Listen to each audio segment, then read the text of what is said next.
Hello, my name's Bill Jones. I'm with RecaptureFederalism.com. I wanted to speak with you today about uh, the State of the Union address last week, and probably should do some uh, definitions first so you have some idea of what I'm talking about as we get into it. A person having compromised principles for personal gain is one of the definitions of whore. That's the noun. The verb, whoring, is to compromise one's principle for personal gain. And then there is the whoredom, which is the biblical definition, is unfaithfulness to God and idolatry.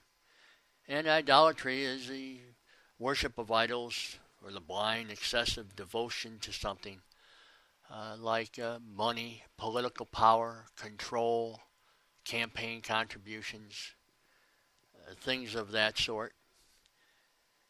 And then we have our government that we could talk about, and the de facto government that it is. And de facto is actually existing, though not legally or officially established. And I could go on and on about that, and probably would sometime. You will not find political parties, the mention of political parties in the Constitution. It was never intended. The government under the Constitution, from the consent of the people, has to do with individuals and individual governing and what have you. We can go over that, what's in the Federalist Papers and what have you. I want to go back to the State of the Union. That's what I wanted to talk about today. And last Wednesday night, the President of the United States went to the Capitol Hill, which I refer to nowadays as the whoredom, because that's where all the whores are at from our government.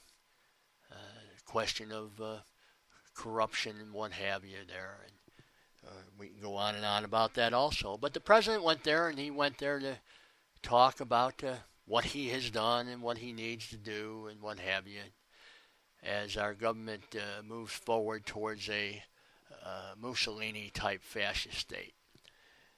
As he was talking, there was one section that he talked about a recent Supreme Court decision a few days before that overturned a corporation campaign funds as unconstitutional. That means it now can be done. And the president didn't like that. And he was chastising the justices who were in attendance as guests.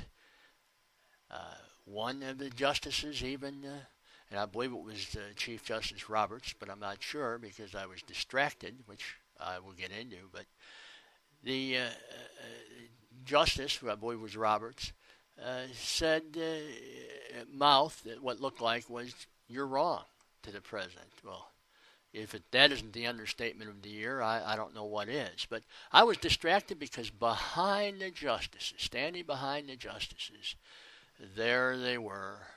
Oh, the senators were standing there like a bunch of choir, ready to sing a hymn or something. And their heads just bobbling. The Bobbleheads were in unison.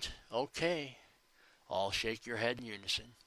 It reminded me of the chicken farm when you throw the seed out for the chickens and how the chickens just bobble down to get that seed. And there they were all bobbling their heads. But I was somewhat confused initially. They were smiling. Why were they smiling if they were agreeing with the president, who was making a negative remarks involving the decision by the Supreme Court? Shouldn't they be frowning? Oh, but you see, they bobble their heads and they smile. It's the illusion. The illusion and the smile, it's because they're counting their money. Because you see, that was a great decision for all politicians. They can get contributions to their reelection campaign from corporations.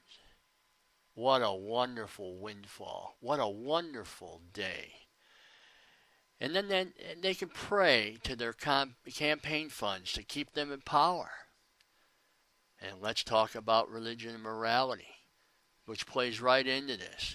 It's supposed to be part of a free government. That's what Washington said. And with that, I'll just leave you with a quote from him, from his farewell address. Probably one of the greatest addresses ever written. And I'll leave that.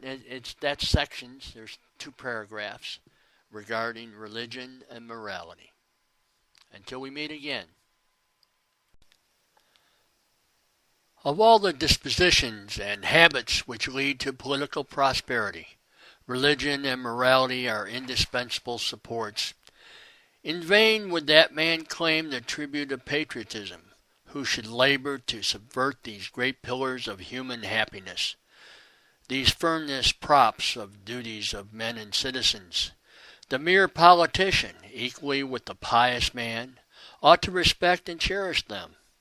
A volume could not trace all their connections with private and public felicity. Let it simply be asked, where is the security for property, for reputation, for life, if the sense of religious obligation desert the oaths which are the instruments of investigation in the courts of justice? And let us with caution indulge the supposition that morality can be maintained without religion. Whatever may be conceded to the influence of refined education on minds of peculiar structure, reason and experience both forbid us to expect that national morality can prevail in exclusion of religious principle. It is substantially true that virtue or morality is a necessary spring of popular government. The rule, indeed, extends with more or less force to every species of free government.